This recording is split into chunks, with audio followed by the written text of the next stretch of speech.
Hello folks and fans. Welcome to another edition of Now We're Piping with Dr. Rockwood.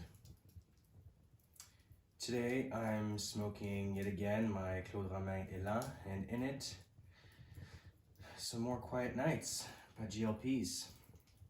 Because this is the first night in a very long time that actually is quiet for me.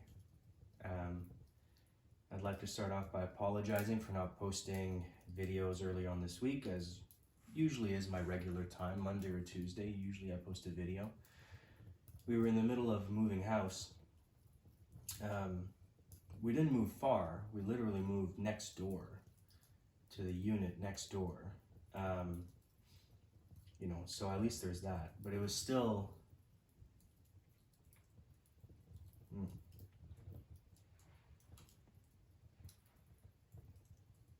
It was still a very long move. So that's why this video is a little late, or any video for that matter. But hey, at least we have a fireplace in the new place, so I can still kind of keep my my winter routine of smoking near the hearth. But it's coming along. We're pretty much all set. We ordered a sectional and it's arriving tomorrow. It's supposed to arrive tomorrow.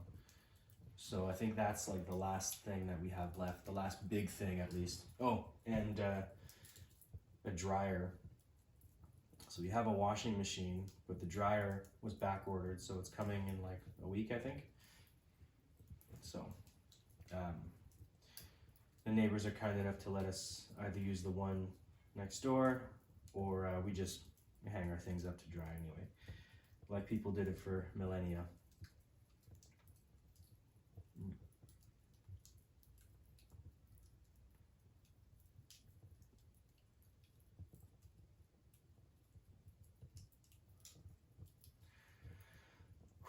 This is relaxing. This is also the first pipe in the new den. I guess you can call it a den. It's the sitting area of the front of our house, and it's up on the top floor, on the third floor. Our house is nice and quirky, but I guess I could give you guys a little tour, so you can kind of see the space that I'm in right now. I mean, really, I just kind of wanted to make a video to say, hey, I'm still alive. For all 4 of you who subscribe and watch my videos. I'm just kidding.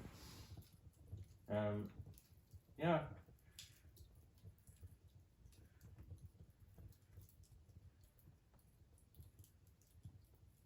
I didn't have anything pipe related, really. It was basically just to kind of,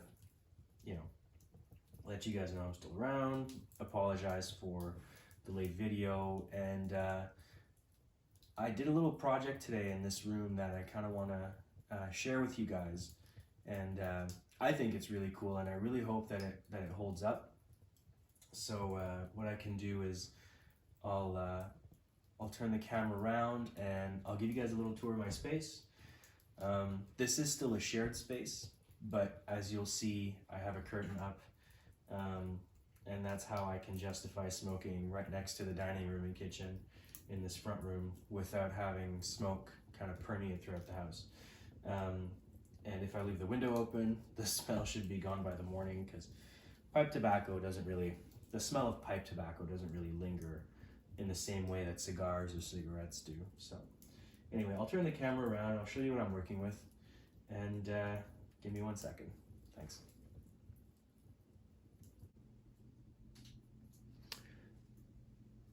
So this is basically, the view that you were kind of seeing behind me. I moved the chair and the little side table back just a tiny bit.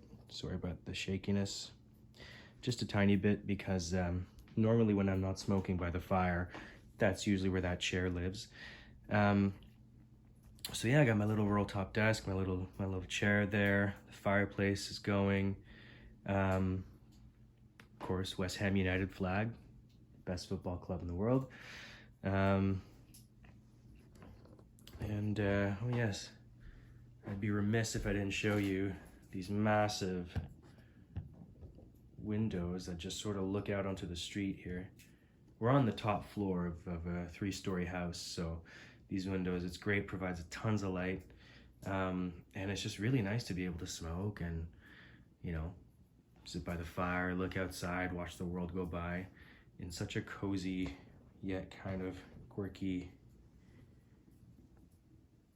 space, right? Let me look at these ceilings here. Just gonna turn this around, show you the other side. So here's a little sitting area where I'm all set with a little coffee table. That's one of my sweaters just draped over the side there. And yeah, a little bed and a frisbee for the puppy. But in my opinion, the pièce de résistance. Oh, first of all, let me talk about this curtain. This is just open into the, behind this curtain, there's basically an opening into the dining room. So I spent a little bit of time yesterday just kind of putting these little hooks that are kind of, tucked away in the corners. And I took a blackout blind. It's one of those cheap $14 blackout blinds from IKEA, but it's thick enough and it's heavy enough that it pretty much provides a decent enough smoke barrier between this room and the rest of the house. And yeah, I mean, it worked in our old place. That's what I used in the old place. And I'm lucky enough that, got a curtain that can go from ceiling to floor here. It has worked for me in the past, so I'm hoping this is the first test run smoking my pipe by the fire in this house, so I'll see what the missus says. And then here is the massive built-in bookcase, little TV, some shelving under here. I got all of my pipe stuff, pretty much all of my blends, etc. They're all in here. I don't know how well you can see that, but the tripod's kind of stuck. Anyway, just had to take my word for it. They're all in here. But this is what I wanted to show you guys. So, I don't know if some of you recall, but in one of my previous episodes, I showed you the bookshelf at the old place at the Rockwood Manor. This here is the Rockwood Tower, because we're so high up in altitude. But if you remember, I think it was the video where I was actually presenting my pipe rack. I spun the camera around and I showed you the bookcase and all of the tins that I had of all the tobaccos that I had either on the go or tobaccos that were special to me. I like tin art and I like to display it, and I could not figure out how to do it in this house, but then I found a whole bunch of sticky tack, like that white or blue gloopy stuff that teenagers use to it's like a putty, and you mash it up with your fingers and then you stick it on the wall, and teenagers use it to put up posters of their favorite bands and stuff like that. So I found some old sticky tack and I said, okay, this could be fun. And I pretty much created a mosaic of all of my tins, my nice tin collection. On the back here of the cubby. So there you go. And I just wish that I had a real plum cake by McBaron tin, because this is the kind of tins you get in Canada now. All the new production tins come like that with absolutely no tin art or anything. But anyway, that's why I kind of tucked it in the bottom right. But yeah, so that's kind of what I wanted to show you guys. I think it's really cool, and it actually turned out much better than I thought. I tried my best to designate specific places for, how much I like the blends. So right smack in the middle, standard mixture, one of my all-time favorites. is at the center of it all, and then University Flake on either end, kind of bookending, the entire thing, because University Flake is my year-round blend. But up here, Place of Glory, the first square tins you see on the top, closest to the center, Full Virginia and Squadron Leader. So I don't know, I tried to kind of make as nice a mosaic as I could. There's no real rhyme or reason to it. I just wanted the Dunhill Standard mixture tin to be in the middle. So yeah, let me know what you guys think. I thought, that was a pretty good idea. And if any of you guys have some tins knocking about, this is something you could try as well. So I'm gonna flip the camera back, and I'll say, I guess, my parting words for the evening.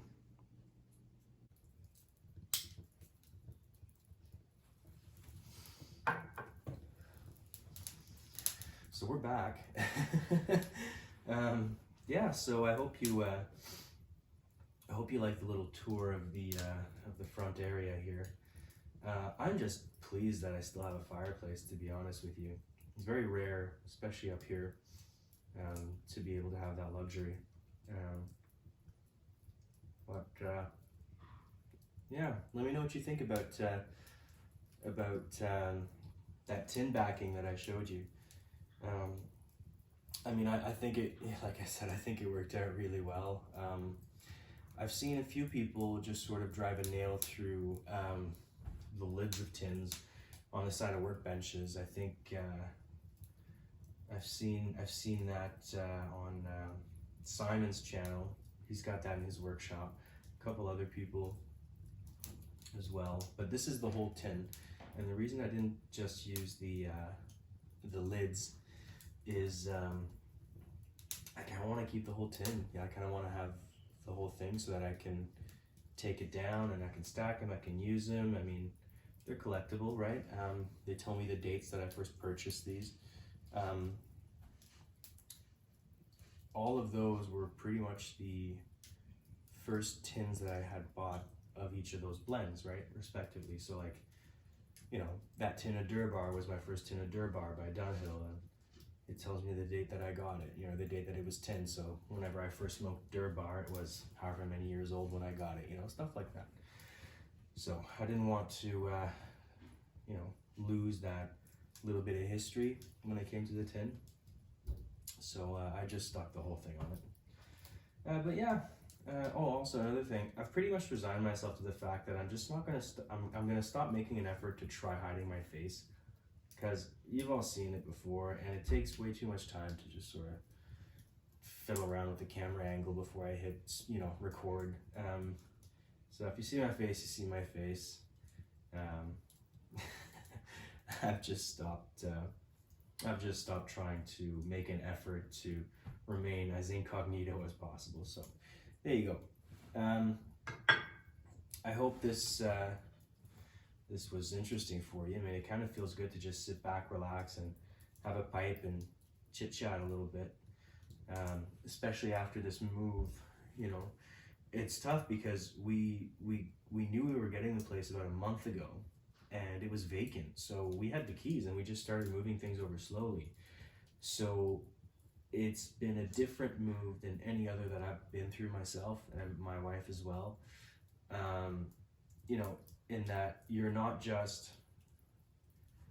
putting everything away in boxes, and then on one day you're moving those boxes over, and then you spend, however much time afterwards unpacking everything, cleaning everything, breaking down cardboard, recycling papers and things like that. For us, it was so gradual that, okay, one day we tackled all the books, and just shy of about 600 books on that wall over there, and there's some more in the family room on the other side of this floor. We have this little sort of like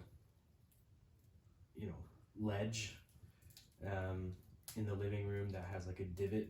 I think it was originally used for a rock garden, but we're not going to do that, so we lined it with paper, and it's the perfect size for pocket books. So I got about, I don't know, 3 meters, which is, I think, like 10 feet, just under 10 feet, something like that. If a meter is just over 3 feet, so yeah, about 10 feet long worth of just pocket books all lined up.